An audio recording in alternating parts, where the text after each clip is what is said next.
시청자 여러분 안녕하십니까. 화끈한 시사토크의 TV로드 서울보도국 선임기자 이재훈입니다. 서울을 달군 뜨거운 주제들, 그 중심에 선 이야기를 집요하고 날카롭게 파고들겠습니다. 자, 오늘도 뜨거운 토크 공방 펼칠 두 분 나와 계십니다. 김남국 변호사 나와 계십니다. 안녕하십니까? 네, 안녕하세요.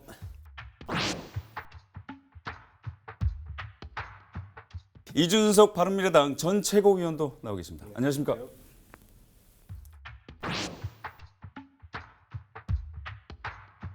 자, 청년이 가난한 나라, 안타깝지만 대한민국의 현실입니다. 서울시 성북구에 거주하는 만 35세 이하 청년들을 대상으로 조사한 결과에 따르면 청년의 28%가 빚을 지고 있는 것으로 나타났는데요. 또한 청년 4명 중 1명은 취업을 하지 못하고 있는 것으로 알려졌습니다. 청년 실업 문제는 사실 어제 오늘 일이 아닙니다. 보다 못한 서울시가 칼을 빼들었습니다.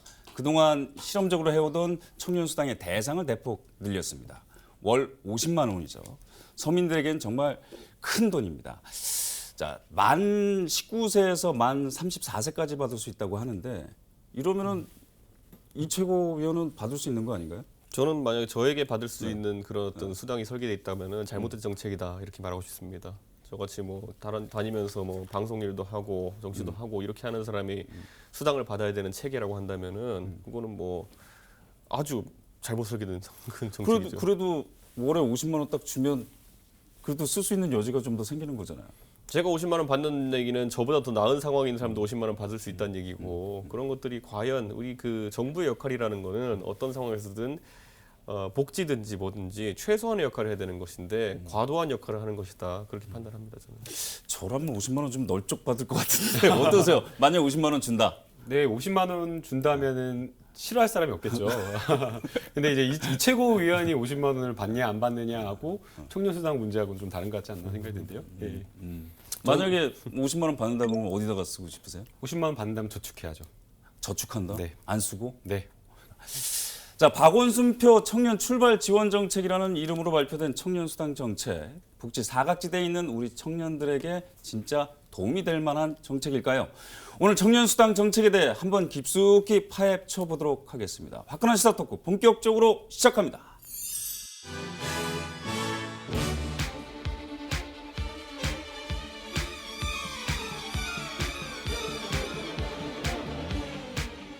지난달 24일 있었던 박원순 시장과 청년들 간의 타운홀 미팅. 이 자리에서 박원순 시장은 청년 출발 지원 정책이라는 이름의 청년 수당 정책을 발표했습니다. 내년에 총 10만 명에게 50만 원씩 6개월간 청년 수당을 지급하겠습니다. 서울시가 청년들의 구직, 주거 문제를 해결하기 위해 투입하겠다는 비용은 자그마치 4,300억 원. 앞으로 3년간 10만 명을 지원하겠다는 계획인데요. 사실상 기본 여건만 갖추면 모든 청년에게 수당을 지급한다는 겁니다. 더불어 만 19세에서 39세 청년 1인 가구에게 월 20만 원씩 최대 10개월간 지원하겠다는 계획도 밝혔는데요. 또한 청년 임차 보증금 지원도 강화하고 청년 불평등 문제 해결까지 하겠다고 나섰습니다. 이렇게 통큰 수당 정책에 청년들은 환영하고 있는 분위기지만 한편으로는 또 다른 선심성 정책이 아니냐는 비판도 나오고 있는데요. 박원순표 청년 수당, 또 다른 이름의 포퓰리즘이냐, 청년들을 구원해줄 리얼리즘이냐, 화끈한 시사 토크에서 차갑게 분석합니다. 자, 오늘의 화끈한 시사 토크 주제는 보셨듯이 바로 청년 수당입니다. 그동안 청년 수당이 이어지긴 했지만 앞으로는 그 대상자를 4배 이상 늘리고 이와 더불어 청년 1인 가구의 월세까지 지원키로 한 것인데요. 서울시는 청년 문제의 양대 산맥인 구직과 주거의 출발, 불평등 선을 해소하는 게 이번 계획의 목표라고 말합니다. 말 그대로 두 마리 토끼를 한 번에 잡겠다는 건데요. 그 내용 자세히 살펴보도록 하겠습니다. 화면 보시죠. 자, 서울시의 청년 출발 지원 정책입니다. 자, 3년간 10만 명에게 대상은 아까 말씀드렸듯이 만 19세에서 만 34세 미만, 졸업 후 2년 지난 미취업자입니다. 자격은 이제 중위소득 150% 이하. 지금 내용은 월 50만 원에서 최대 6개월간 지급을 하게 되고요. 3년간 예산 3,300억 원을 지원하게 됩니다. 이것을 이제 대폭 확대하게 된 근거가 있습니다. 다음 화면 보시죠. 자, 참여자들을 대상으로 추적 조사를 해봤는데 전체 응답자가 이제 3,151명이었는데 그 중에서 지금 현재 보니까 미취업이 52.9%였는데 나머지 뭐 취업이라든가 창업, 창작 활동까지 포함해서 사회 진입에 성공한 것이 47.1%였습니다. 만족도는 어느 정도일까요? 다음 화면 보시죠. 청년수당을 만족도를 설문조사를 통해서 알아봤습니다.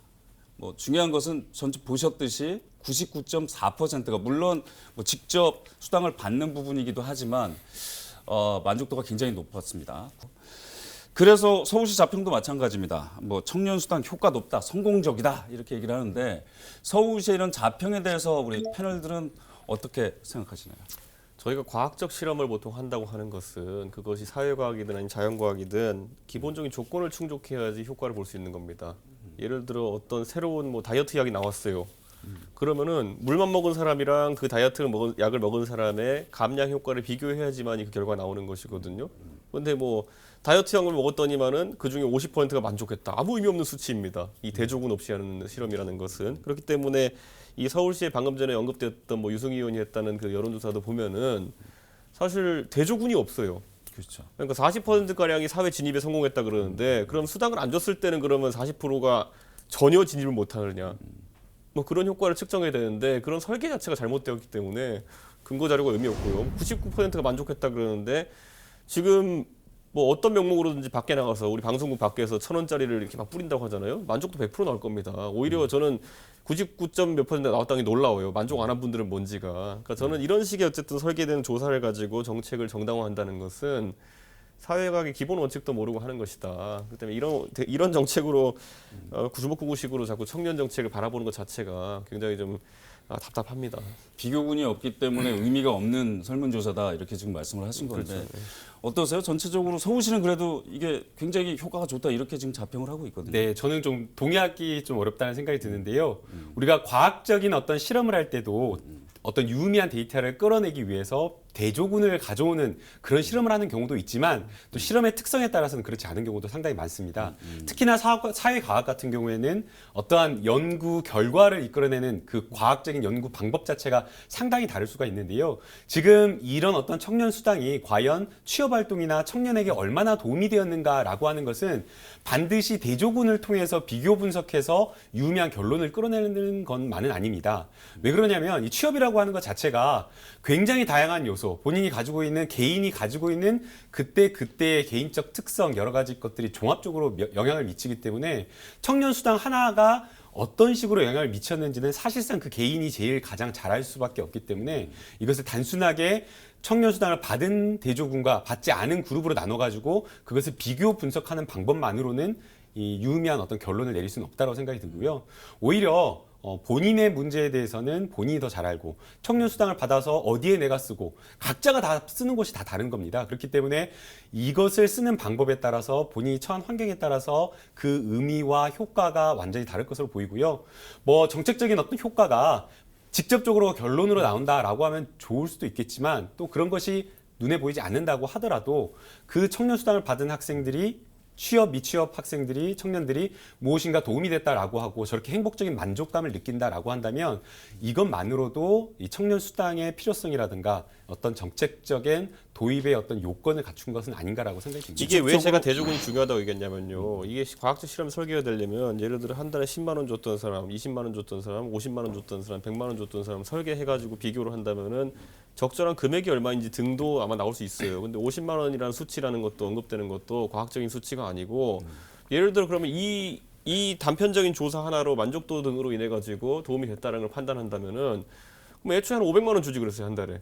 그러면은 만족도도 비슷할 거고 더 높을 것이고 취업 효과는 뭐 더 높게 나왔을지도 모르겠는데 저는 그러니까 그 정책 설계라는 데 있어가지고 대조군을 빼놓고 설계한다는 거는 어떤 상황에서도 정당화 안 되는 겁니다. 어떤 정책에서 정책을 도입할 때 대조군을 가져다 놓고 먼저 실험을 하나요? 기본적으로 그걸 먼저 대조군을 놓고 여쭤보고 합니다. 싶은데요. 어떤 정책 도입할 때? 아니 그러니까 이 얘기 왜 하냐면은 그렇진 자 않잖아요. 아니요 이 얘기를 왜 하냐면은 복지예산 도입할 때 그렇게 해요? 이거는 지금 시범적인 사례로 자기들 시범 케이스로 1,000여 명에게 줬다고 하는 것이잖아요. 1,000여 명에게 주는 시범 사업을 할 때는 대조군을 놓고 사업 설계하게 돼 있습니다. 근데 아니 복지 사업을 할 때 복지 혜택을 줄 때 주는 실험군과 주지 않는 실험군을 나눠가지고 실험을 해요. 정책을. 그러니까 제가 얘기한 게 시범 그러니까 정책 사업이라고 실험을 했잖아요. 그렇게 하냐고요. 시범 사업이라 했잖아요. 시범 사업의 원래 취지는 뭐냐면요. 시범 사업을 통해 가지고 뭐 사회적 논란이 있는데 시범 사업으로 한 1,000명 정도를 대상으로 해서 그 결과를 측정해 가지고 확대 시행할 건지 정한다는 취지거든요. 근데 거기에 대조군이 빠진다는 거는 측정 불가죠. 그러니까 제가 궁금한 거는 이런 어떤 복지 사업이라든가 행정부에서 아니면 지방 정부에서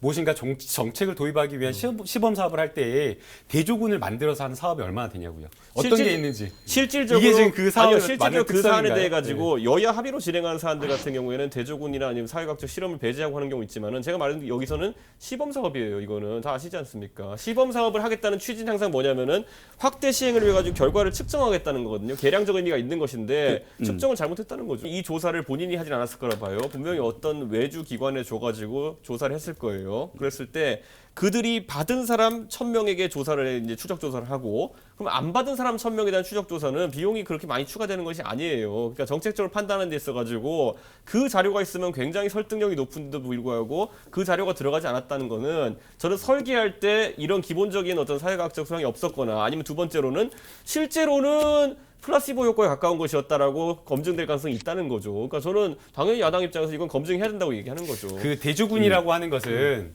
대조군 실험을 하는 이유는 뭐겠어요? 왜 그러겠어요?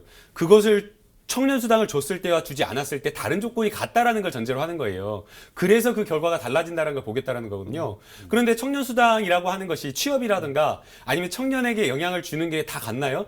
청년 수당을 받는 학생들한테도 청년들한테도 다 다르게 나타나요. 그래서 이 실험은 성질 자체가 비교할 수 없는 실험이고 만약 이것을 사회과학적으로 유의미한지 아닌지를 보려면 청년 수당을 받은 학생 한 명 한 명이 이 돈을 어떤 식으로 썼고 어떤 쪽으로 만족감을 느꼈는지 상담 심리해가지고 그 결과를 보고 하는 수밖에 없어요. 그래서 이건 보통 하는 게 성질적으로 맞지 않는다. 그래서 보통 하는 것이 여기에서 1,000명 정도를 했기 때문에 결국 샘플링을 하게 돼 있다는 거죠. 일반적인 청년 샘플링하면 1,000명 샘플링하면 왜냐면 이번에 1,000명 준 기준 자체도 김남국 변호사 아시겠지만은 거의 랜덤성에 가까웠어요. 그러니까 사실 간단한 어떤 그 써내기만 하면은 랜덤성에 가까웠기 때문에 그 1,000명 정도에 해당하는 대조군은 또다시 랜덤 샘플링을 바로 꺼낼 수 있다는 거예요. 제가 지금 시작하자마자 예, 굉장히 좀 얘기가 좀 뜨거워졌는데 어차피 뒤에 가서도 좀 논의를 좀 더 해봐야 되니까요. 자, 서울시가 이렇게 좋다고 자평을 했는데 직접 그렇다 그러면 직접 혜택을 받은 청년들은 어떻게 되는지 제가 좀 직접 가서 얘기를 좀 들어봤거든요. 그 지난 24일에 타운홀 미팅 때 박원순 시장이 이 청년들과 직접 만났었습니다. 그때 참여했던 청년을 제가 직접 만나봤습니다. 얘기를 한번 들어보시고 그 다음에 좀 토크를 이어가 보도록 하시죠. 얘기 들어보시죠. 내가 이대로 아무것도 못하고 이렇게 되면 정말 깃발 아래 나앉을지도 모른다. 내가 진짜 벼랑 끝에 있는 느낌이었는데 뭔가 그런 센스가 하나 둘러진 느낌? 아, 내가 죽던 말던 신경 쓰지 않는 게 아니구나. 내가 힘들면 어쨌든 최소한의 보호를 받을 수 있구나. 사실 그런 뭔가 심리상담 받고 그것도 있는데 어쨌든 6개월 동안 국가가 나의 생활을 좀 보장해주는 것, 최소한의 생활을 그게 좀 심리적으로 도움이 되게 많이 됐던 것 같아요. 먼저 이준석 최고한테 좀 여쭤보겠습니다. 일단은 뭐 물론 이해 당사자긴 하지만 수혜를 받았던 사람들은 만족감이 굉장히 좋은 것 같아요. 이러면 그래도 좀 어느 정도 몫을 한 거 아닌가요? 저는 돈 받고 만약에 좀 불만 있으신 분 있다면 그것도 성격이 좀 이상하신 분이다 이렇게 판단하기 때문에 저는 그것도 저희가 논의할 대상이 되는가 이건 잘 모르겠고요. 그런데 뭐 제가 봤을 때는 아까 저분이 쓰신 표현 중에서 6개월 정도 국가가 나를 책임져 준다는 생각이 들어서 좋았다 이렇게 말씀하시는데 사실 이렇게 제가 말씀드리고 싶은 게 우리가 생애주기라는 것이 있잖아요. 그러니까 예전에도 보면 생애주기와 맞춤복지라는 이야기가 나왔는데 사실 지금 저희가 태어나서부터 육아에 해당하는 부분, 유아기에 해당하는 부분을 국가가 부담하는 부분이 많이 늘어났습니다. 누리과정이나 이런 걸 통해서. 그렇죠, 그렇죠. 그다음에 초등학교, 중학교 그리고 최근에 여야가 합의해가지고 고등학교까지 이제 의무교육, 무상교육을 하겠다라고 이제 선언을 했거든요. 그리고 대학교도 지금 보면은 사실상 국가장학금으로 반값 등록금 정책을 시행하고 있어요. 그러니까 이 생애 주기에 있어가지고 어디까지가 국가의 책임 영역인가에 대해서 이제 논란인 것인데 지금 이렇게 만 34세까지 확장을 시켜놓으면은 결국 태어나서 한 살부터 만 34세까지 국가의 지원금이 계속 작용하는 시기가 존재하는 겁니다. 그리고 그 뒤에 예를 들어 은퇴하고 나면 이제 한 60대 이상 돼서 60대 후반대부터는 다시 이제 그 기초노령연금이나 이런 걸 통해 가지고 국가의 책임이 지속되는 시기가 되는 거거든요. 그러면은 실제 한 만 34세부터 한 60 한 5, 6세 정도 때까지의 그 짧은 한 30년 정도의 기간 자체가 국가의 보조를 받는 기간이 아니라 국가에 기여를 하는 구간이 되는 거거든요. 근데 잘 생각해 보시면 생애주기가 7, 80년 된다고 했을 때 그중에 과반보다도 오히려 훨씬 적은 기간이 국가에 대한 부담을 지는 기간이 되는 거거든요. 그러니까 저는 이게 그래서 지속 가능한 형태가 될 것이냐 있어가지고 상당히 좀 부담스러울 것이다 앞으로. 예를 들어 청년수당이라는 것이 지금 서울시에서 이제 10만 명에게 50만 원씩 부담시킨다고 하는데 이게 보면은 한 달에 대충 계산해도 500억 정도 되잖아요. 1년이면 6천억 정도 됩니다. 우리 서울 시민이 1,000만 명이라고 했을 때요.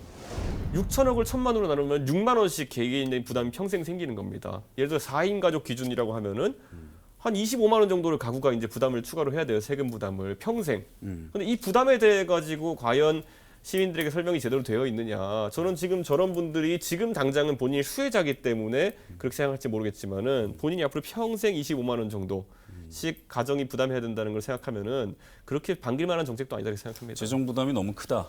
이 부분에 대해서는 어떻게 반론 있으신가요? 뭐 재정과 복지 정책을 도입을 할 때에 소외되는 예산이라든가 이런 것들을 정확하게 따져보고 신중하게 도입하는 게 매우 필요합니다. 그런 부분에서 저도 동의를 하고요. 그럼에도 불구하고 왜 이런 어떤 청년 수당 직접 현금으로 도와줘야 되는지에 대한 필요성을 저희가 다시 한번 좀 고민해봐야 된다고 생각이 드는데요.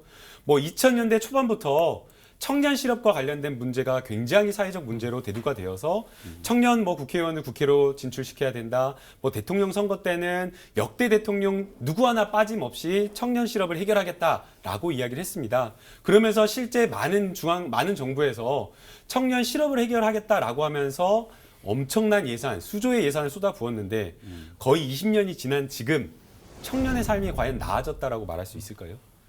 그렇지 않고 오히려 청년의 삶은 더 팍팍해지고 힘들어졌습니다. 대학 등록금, 장학금, 원래 높은 등록금, 장학금 자체가 문제이고요. 주거 지원한다는데 주거 환경 자체가 높은 보증금이라든가 원룸 한 5, 6평짜리도 수천만 원 하는 그런 삶 자체, 환경 자체가 좋지 않은 겁니다. 그래서 2000년대 뭐 후반에 아프니까 뭐 청춘이다. 이제는 이런 말 하지 말고 정부가 간접적으로 지원하는 거 효과가 없다라는 거 이미 20년 동안 확인을 했으니까 개별 청년들에게 맞춤형 지원이 어렵다라고 한다면 현금을 직접 지원해서 개별 청년들이 다양한 어떤 진로에 맞춰가지고 자기 개발할 수 있는 그 기회를 주자, 가능성을 주자라는 측면에서 현금 지원을 하는 것으로 생각이 들고요. 현금 지원은 직접 지원을 하는 것은 간접적인 어떤 뭐 교육 프로그램이나 이런 것보다 훨씬 저는 효과와 만족도 측면에서 높다라고 생각이 듭니다. 그래서 다양한 어떤 프로그램을 개별적으로 뭔가 만들어서 자기 진로에 맞춤형 뭔가 진로를 탐색할 수 있는 이런 어떤 좀 직접 지원이 늘어나는 게 저는 필요하다고 봅니다. 청년 고통 해소를 위해서는 이 정도의 재정 부담은 좀 감수할 수 있어야 된다. 저는 김남국 변호사 간접보다 직접 지원이 좋다고 하는 변은 전 동의하고요. 왜냐하면 간접 지원 같은 경우 지금 또 다른 문제점이 나오고 있으니까. 근데 그 방식에 대한 것보다 이런 게 있는 거예요. 예를 들어 아까 김남국 변호사는 50만 원 혹시 받게 되면 다 저축한다 그랬잖아요. 근데 자 6개월 치고 50만 원 저축해봤자 얼마나 옵니까? 300만 원 아니겠습니까? 또 적다면 적고 많다면 많은 금액일 텐데 그 300만 원이 그러면 청년의 삶을 획기적으로 바꿀 수 있냐에 대해 가지고 저는 그다지 뭐 동의하지 않고요. 그렇게 하는 이유는 뭐냐면은 우리가 생애 주기에 계속 수반되는 비용 중에 300만 원이라는 건 너무 일부분이라는 거죠.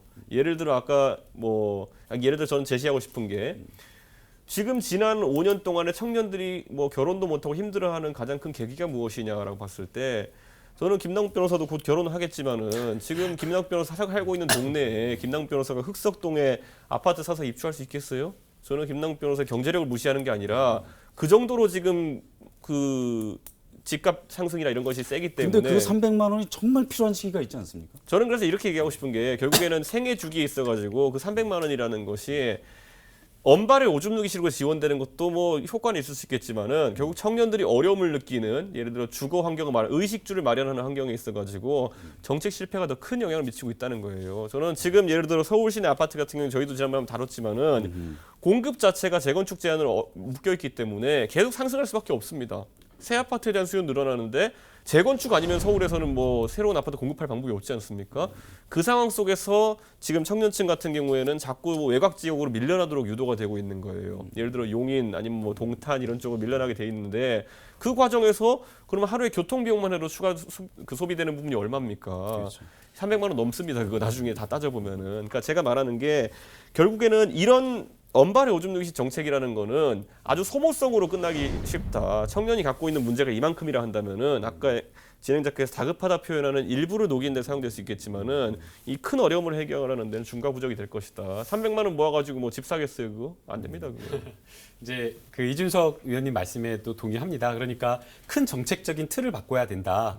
라는 부분에 동의하고요. 그럼에도 불구하고 또 큰 정책적인 틀을 바꾸는 것도 필요하고 또 개별적으로 정말 아주 미력하지만 작은 도움이라도 줄 수 있는 거는 해야 된다라고 생각이 들어요.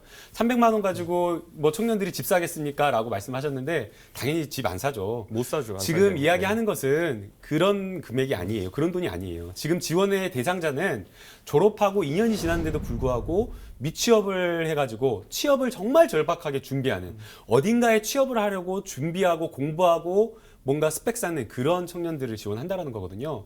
제가 최근에 제가 대학에서 중앙대에서 계속 강의를 했는데요. 최근에 어떤 학생한테 제자한테 연락을 받았어요. 선생님 한 달에 25만 원씩만 딱 10개월만 지원해달라고 해주세요 이러더라고요. 딱 10개월만. 그러면 제가 원하는 진로에 해서 원하는 데를 취업할 수 있을 것 같아요라고 하더라고요. 25만 원. 사실은 이준석 최고위원이나 뭐 기자님 뭐 사회생활 하시는 분들 뭐 왕성하게 사업하시는 분들한테는 아마 한 끼 식사 정도에 불과할 거예요. 그런데 그 학생들한테 진로 취업을 준비하는 그 학생들한테 25만 원은 남은 40년 평생을 바꿔놓을 수 있는 어마어마한 돈이에요. 그래서 이거는 언발의 오줌 누기가 아니라고 생각이 들고요. 뭐 이 금액에 대해서 너무 과다하게 지원하는 거 아니냐라고 하면서 비판을 하실 수는 있을 것 같아요. 그렇다고 하면 좀 대상을 좀 정말 좀 사회적 취약계층으로 좀 줄이더라도 이 학생들한테는 취업을 준비하는 그 절박한 상황에 처해 있는 학생들한테는 정말 제발 좀 지원을 해줬으면 좋겠어요. 방금 김남욱 변호사가 말한 것처럼 예를 들어 뭐 중앙대학교의 학생이면 굉장히 공부도 잘하는 학생이고 뭐 사회적으로 뭐 지원만 좀 해주면 성공 가능성이 높은 학생이기 때문에 저는 뭐 타당한 이야기라 생각해요. 그런데 이게 지금 범위가 10만 명 이렇게 넓어지면요. 예전에 이제 가난은 나라도 구제 못한다라는 얘기를 했었는데 물론 가난과는 좀 개념이 다르긴 하지만은 그 개념이 적용될 수 있는 가능성이 높다. 저는 왜냐하면 지금 우리 사회에서 구조적으로 보면은 실업이 발생하고 있는 부분이라는 것이 사실 뭐 기업에서 원하는 인재상과 취업하고자 하는 사람들이 원하는 기업상이 다르기 때문에 미스매치가 많이 난다고 이야기하잖아요. 근데 이 미스매치는 금액적으로 해결할 수 있는 부분은 아닙니다. 그러니까 사회적으로 필요한 인재를 적절량을 공급하지 못하는 구조적 문제가 있는 것인데 예를 들어 아까 김남욱 변호사가 말한 그런 어떤 인재 같은 경우에는 제 생각에는 본인이 더 나은 고지에 가기 위해 가지고 투자하는 시간이 필요했던 걸 것 같아요. 근데 그 고지라는 거는 계속 한정된 수치로 있는 것이고 거기에 그 사람이 열심히 노력해서 들어가면 또 한 사람은 또 대기자가 되는 그런 구조가 될 수밖에 없거든요. 그러니까 저는 사회 총량의 파이를 늘린 쪽으로 계속 돈을 투자해야 된다고 생각하는 것이 이분의 재취업, 재도전 이런 걸 위해 가지고 계속 돈을 투자하는 것은 결국 윗돌 아랫돌 관계밖에 될 수 없다. 이분이 열심히 노력해가지고 경쟁에 잠깐 우위로 선다면은 또 경쟁에서 내려오는 분은 또 비슷한 처지로 놓을 수 있는 것이다.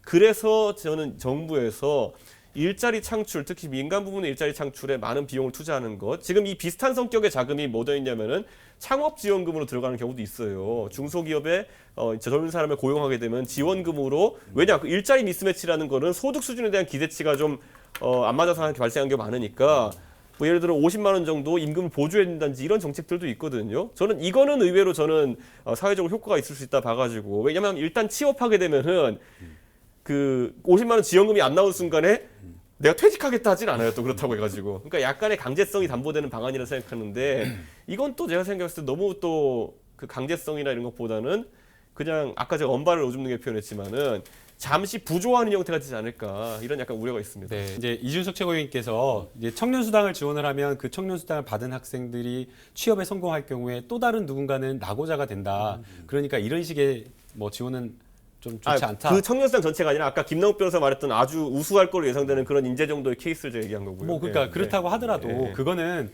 청년 수당을 지원하지 않는다고 하더라도 어쨌든 사회의 경쟁이 존재하는 한 있을 수밖에 없는 발생할 수밖에 없는 일이기 때문에 이 이유를 들어가지고 이것을 근거로 청년 수당을 주지 말자라고 하는 건 좀 그렇다고 생각이 들고요. 손을 뻗었을 땐 손을 잡아주는 게 맞죠. 네, 그리고 그다음에 뭐 이준석 최고위원님 말씀하신 대로 저도 공감을 합니다.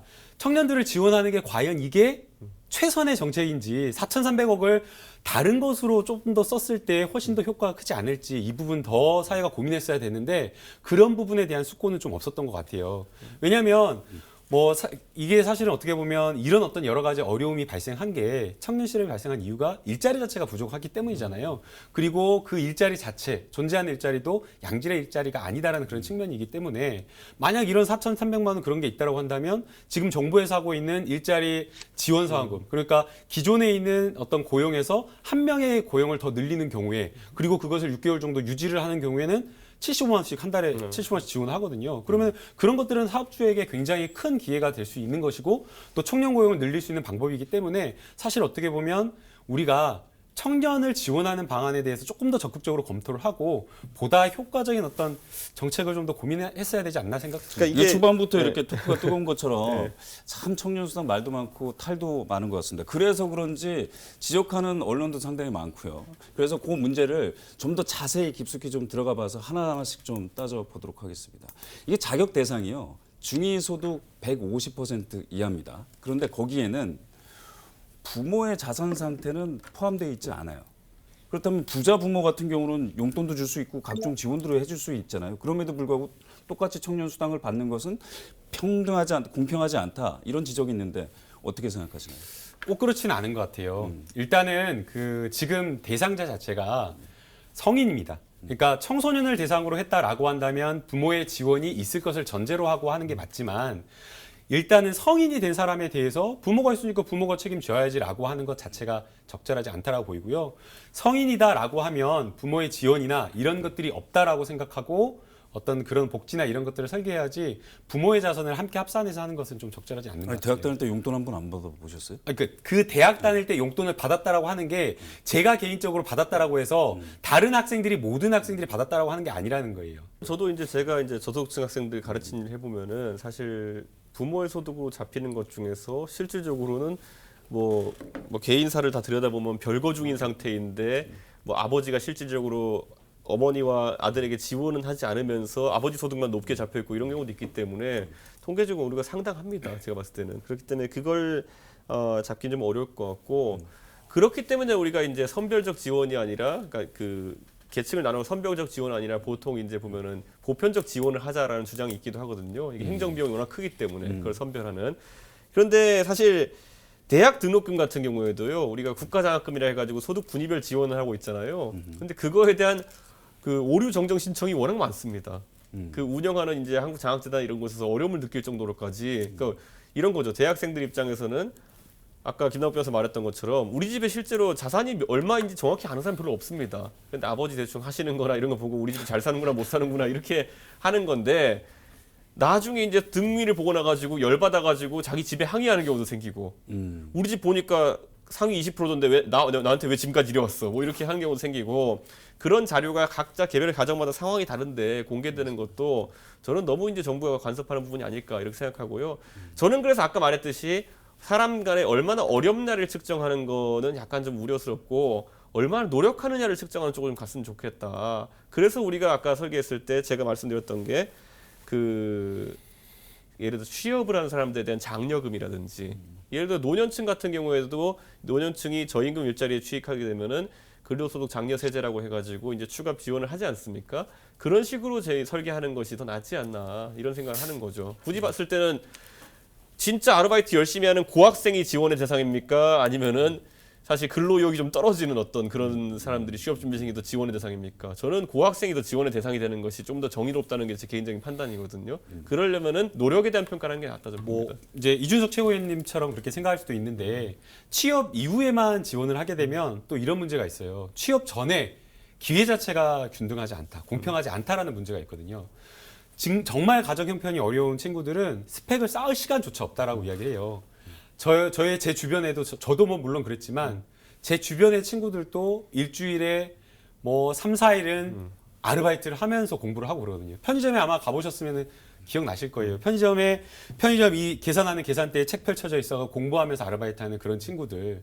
그런 어떤 그 준비 과정에서의 취업 준비 과정에서의 가난한 친구들과 가난해서 어려운 경제적 어려움 때문에 정말 전념해서 취업 준비라든가 이런 것들을 하지 못하는 그런 친구들에 대한 지원이 우리가 필요한 거 아니냐. 만약 그 친구들이 25만, 30만만 지원을 하게 되면 한 달에 한 20에서 30시간을 훨씬 더 공부할 수 있는데 본인이 취업 준비하는데 시간을 쓸 수 있다는 거거든요. 그래서 뭐 취업 이후에도 지원을 하는 거 물론 좋죠. 그러나 취업 이전에 경제적인 어려움 때문에 기회의 균등한 그런 어떤 기회조차 잡지 못하는 친구들에 대한 지원을 하자. 이런 의미가 또 있지 않을까 생각이 듭니다. 그러니까 김남국 변호사가 말한 어떤 그런 사회적 보험이라는 체계 하에서의 예를 들어 실업급여나 이런 것들은 고용보험이라든지 여러 다른 부담 주체들이 있잖아요. 그러니까 우리가 보험의 성격이기 때문에 볼 수도 있는 그러니까 우리 고용보험을 꾸준히 내고 있고 보험이라는 건 성격이 뭐냐면은 내가 진짜 나쁜 마음이 있어서가 아니라 오늘 의료보험을 가입했는데 내일 큰 병이 발견될 수 있는 거예요. 그러다 보니까 그런 수당을 뭐 내가 낸 것보다 많이 받는 사람도 있겠죠. 근데 그것과 별개로 지금 미취업자 같은 경우에는 당연히 고용보험이라는 제도에서는 사각지대 밖에 있을 수밖에 없는 것이고 그러다 보니까 우리가 그 사각지대 내꾸는 방법으로 이걸 논의하고 있는 것이기 때문에 근데 뭐 그거는 별개 영역이죠. 자, 이제 좀 갈 길이 바빠서요. 다음 주제로 좀 넘어가 보도록 하겠는데 제가 이제 직접 이 청년 수당을 발표할 때 기자회견장에 가봤었거든요. 거기서 가장 많이 나오고 지적 사항이 나온 것이 바로 아까 전에 그 인터뷰에서도 잠깐 들으셨지만 이게 쉽게 좀 계좌 이체를 할 수가 있고 현금 인출이 가능하기 때문에 용처가 좀 확인이 불가능하다는 부분이었습니다. 실제로 이런 사례도 좀 있었는데요. 50만 원을 월 50만 원 받는데 그 전액을 스마트워치, 이거 스마트폰이랑 요즘 연계해서 쓰는 그 시계 있지 않습니까? 이게 무슨 얘기냐면 독서실에서 이제 그 취업 준비를 해야 되는데 구직 업체에서 연락 오는 거를 받지 못할 때가 있었다는 거예요. 그래서 그런 것을 대비하고 또 다른 거 기능으로도 쓰기 위해서 스마트워치를 샀다. 고용노동부에서는 문제가 없다고 판단했습니다. 근데 이런 비슷한 사례들이 한 1,751건 정도가 있었는데 그중에서 고용노동부에서 경고 조치를 한 것은 11건에 불과했습니다. 이래서 사용 기준에 대한 걸 명확히 해야 되는 것 아니냐 이런 지적들이 좀 있는데요. 이 부분에 대해서는 어떻게 생각하시나요? 이게 청년 수당이 어디에 사용되는가 이것을 어디에만 쓰라라고 하는 그런 목적을 정해놓는 방법으로는 좀 어렵다는 생각이 듭니다. 예컨대 술 뭐 주점이라든가 아니면 유흥이라든가 이런 데는 사용되어서는 안 된다라고 이렇게 네거티브 방식으로 규제하는 거는 가능하겠지만 원천적으로 딱 여기에만 뭐 학원비라든가 책 사는 데만 써야 된다라고 한다면 현금이 가지고 있는 현금 지원을 했을 때 이 정책적 효과를 달성할 수 있는 그러한 것들을 굉장히 축소시키거나 위축시키는 그런 부분이 있기 때문에 현금 지원 자체를 다양한 곳에 자율적으로 열어놓되 그렇대 정말 부정 사용하는 거 이걸 뭐 막 낭비하는데 유용한 데 쓰거나 아니면은 뭐 술 먹고 놀러 가는데 이런 데만 쓰는 것만 막으면 전 된다라고 생각이 됩니다. 아니 그런 것들이 애매모호하기 때문에 그래서 좀 사용 기준을 정확하게 해야 되는 것 아니냐 이렇게 지적이 나오는 거거든요. 어떻게 생각하십니까? 저는 저희가 돈을 쓸 때도 보면은 이 돈을 가치 있게 쓰느냐 가치 없게 쓰느냐라는 것의 가장 큰 잣대는 뭐냐면 내 돈이 아니냐거든요. 그 직장 다니시는 분 중에 보면은 뭐 법인카드 나오시는 분들 같은 경우에는 법인카드 부럽습니다. 뭐 나쁘게 쓴다 좋게 쓴다 이런 기준이 아니라요. 조금 덜 고민하고 쓰는 경우도 있어요. 솔직히 말하면은. 예, 왜냐하면 이거는 뭐 내가 만약에 절약의 의미에서 봤을 때 왜냐하면 뭐 부서 회식을 하는데 그래 소고기 한번 먹지 이렇게 판단하는 기준이 높아질 수 있어요. 제가 봤을 때는 법인카드로 쓰면은 내 돈이라면은 돼지고기 먹으러 가야지 이러다가도. 그러니까 그 판단의 기준이 그대로 적용되는 것이다. 전 그렇게 봐요. 그렇기 때문에 그렇다고 뭐 회사 카드로 소고기 먹는 게 부도덕한 행위는 아니지 않습니까? 뭐 기준이 좀 다를 뿐이지. 스마트워치라는 게 뭐 부정한 용도로 쓰는 물건은 아니지 않습니까? 실질적으로 저분이 허벅지 감각이 좀 둔감해가지고 진동을 못 느끼는 그런 분일 수 있고 저는 뭐 그거 다 인정하고요. 그래서 제가 아까 말했듯이 이 돈이 내 돈이냐 아니냐의 개념을 가르는 게 굉장히 중요하다 보고요. 거기서는 아까 제가 말했던 것처럼 그래서 취업 후 상환제나 이런 것들이 강하게 작동할 수 있는 동인이 저런 거에서 보인다는 겁니다. 왜냐하면 저 돈이 아무리 저리 대출이 됐다고 하더라도 대출된 금액이라고 한다면은 언젠간 갚아야 될 돈이기 때문에 아주 가치 있게 써야 된다.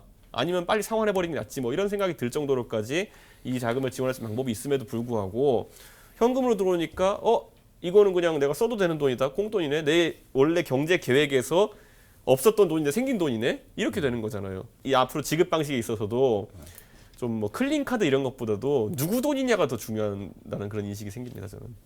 네, 청년 지원을 위해 앞으로 3년간 서울시에서 필요한 예산은 총 4,300억 원입니다. 아직도 일각에서는 현금성 복지에 대한 이 세금 퍼주기 비판이 이어지고 있는데요.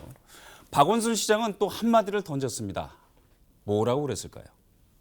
마지막으로 그것은 포퓰리즘이 아니라 제가 늘 주장하듯이 이건 리얼리즘이다. 청년들의 이 어려운 상황을 조금이라도 해결하는 데 도움이 되는 일이라면 기꺼이 하겠다.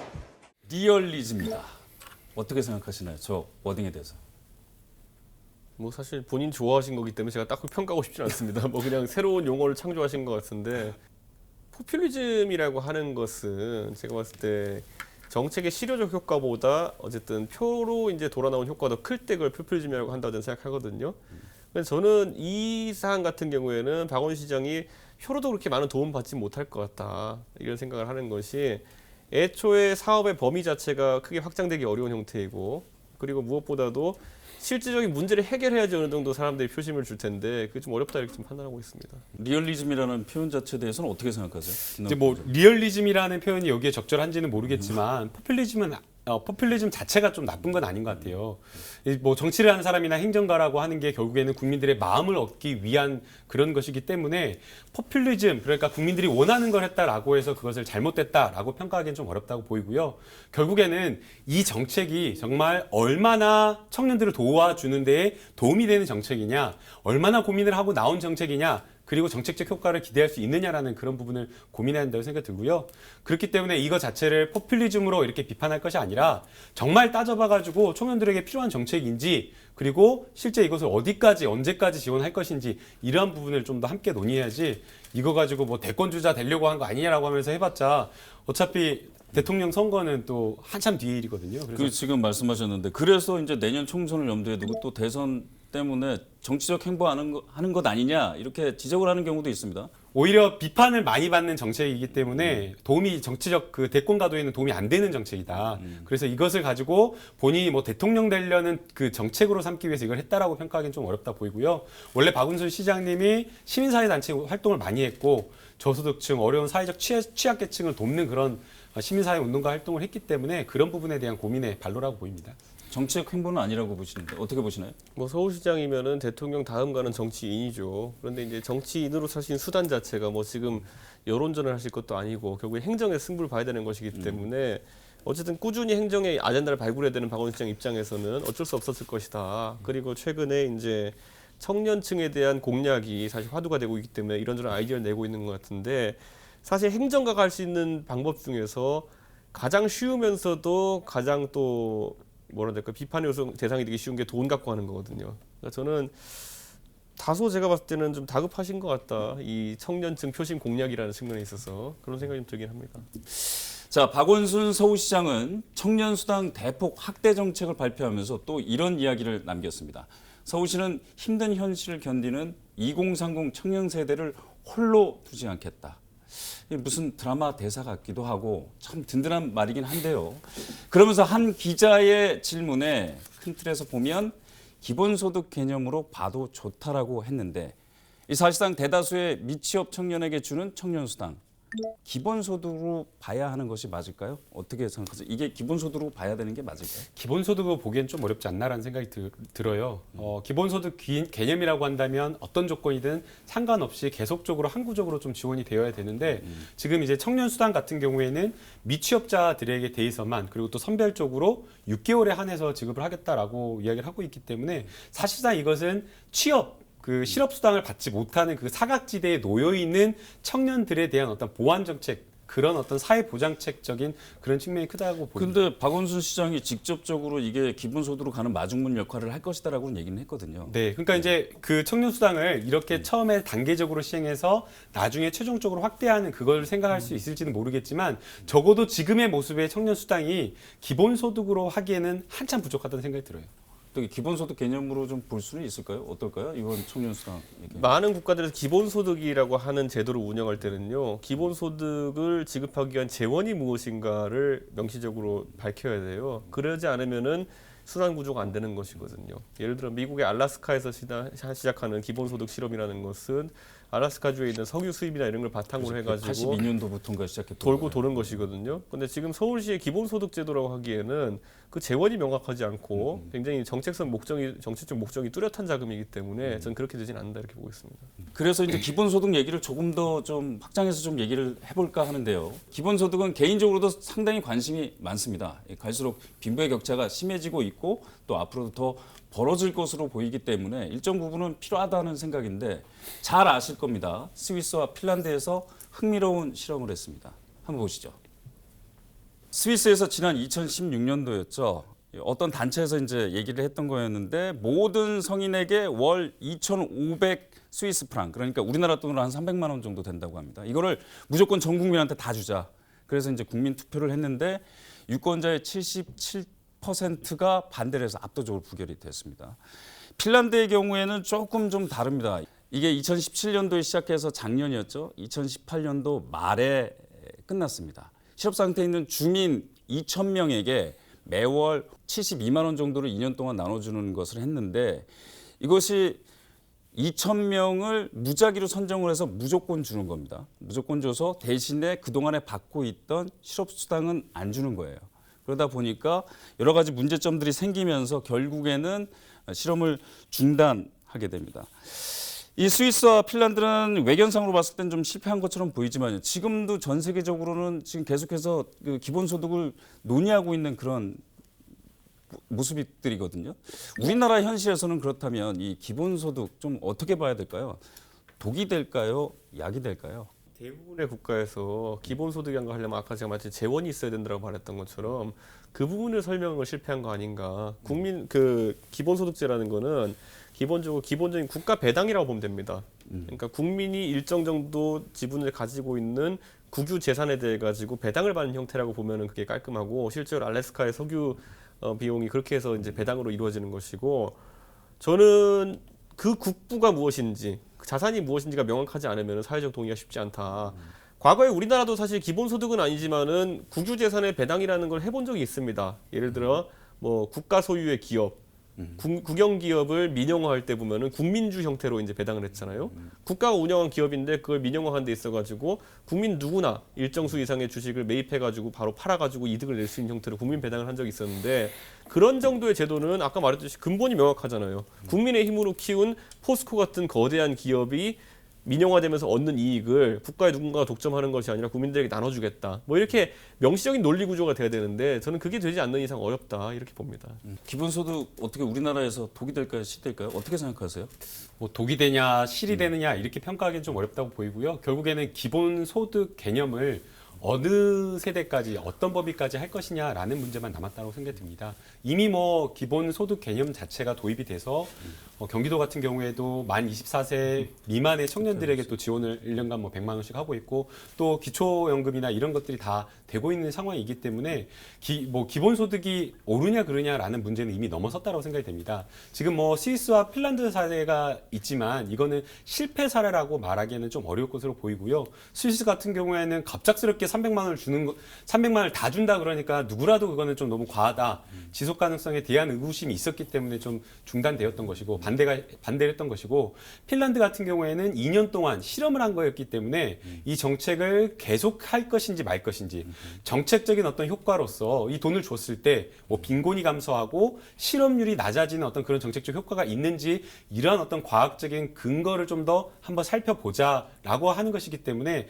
저 두 사례를 가지고 실패 사례다라고 이야기를 하면서 우리나라에도 기본소득은 안 된다라고 말하기 좀 어렵긴 합니다. 저는 실제로 행복지수는 올라갔다고 그러더라고요. 저는 이런 거 한번 해봤으면 좋겠어요. 예를 들어 강원랜드가 있잖아요. 강원랜드가 연간 소득이 1조예요. 예를 들어 이 1조면은 강원도민이 한 100만 내에서 150만 원 사이 되니까 150만 원한테 1년에 70만 원씩 나눠주는 실험 해봤으면 좋겠어요. 왜냐하면 그런 기업 같은 경우에 목적성이 분명하고 그리고 소득원이 거의 일정하고 하기 때문에 강원도에 시도해볼 수 있는 것이거든요. 그리고 강원도 같은 경우에는 지역 경제가 예를 들어 알래스카랑 비슷하게 관광업이나 특정 산업에 의존할 수밖에 없는 구조이기 때문에 과천도 한번 해봐야 되겠네요. 경마. 아니 근데 이제 그 개념을 넓힌 겁니다. 우리가 플랫폼 사업자가 있잖아요. 플랫폼 사업자에 들어가 있는 사용자라든가 입점해 있는 여러 가지 사업자들이 플랫폼 사업자에게 돈을 주잖아요. 지금 이제 이준석 최고위원님 말씀도 그 플랫폼 사업자가 벌어들인 수익을 다른 사람들에게 나눠주라는 것인데 그 바로 플랫폼이 국가라는 거예요. 강원랜드가 국가라는 거거든요. 국가가 공정한 사회적인 어떤 시스템을 만들어가지고 사회 경제의 다양한 주체들에게 자유 경쟁할 수 있게 해주고 그로부터 얻어들이는 세금이 수익이다. 그래서 그 세금을 다양한 곳에 쓸 수 있겠지만 그 중에 일부를 배당 형식으로 국민들에게 나눠주자라는 이런 개념이고요.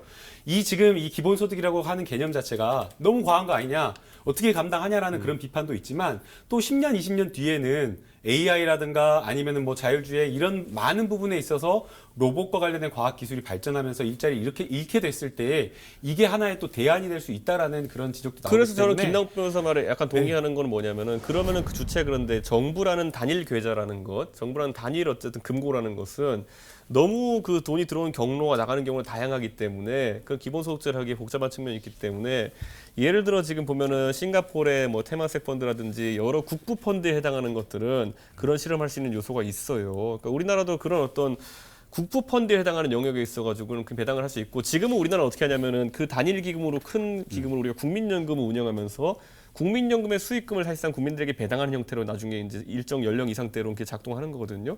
근데 기본소득제를 하려 그런다면은 그 국부펀드가 가지고 있는 역할에 대해서도 다시 생각을 해봐야 되는 거죠. 왜냐하면 중복 기능이 될 수 있는 거거든요. 국민연금이 하는 기능과 그 국부펀드가 하는 기능이. 그러니까 그런 큰 틀의 설계가 된다면 저도 그건 참 재밌는 논의라고 생각하고 참여할 생각이 있습니다. 그 두 분께서 말씀하셨던 이 좋은 대안들이 아마 시청자 여러분들께서도 상당히 좀 기울였을 것 같습니다. 마지막으로 한번 달려가 보도록 하겠습니다.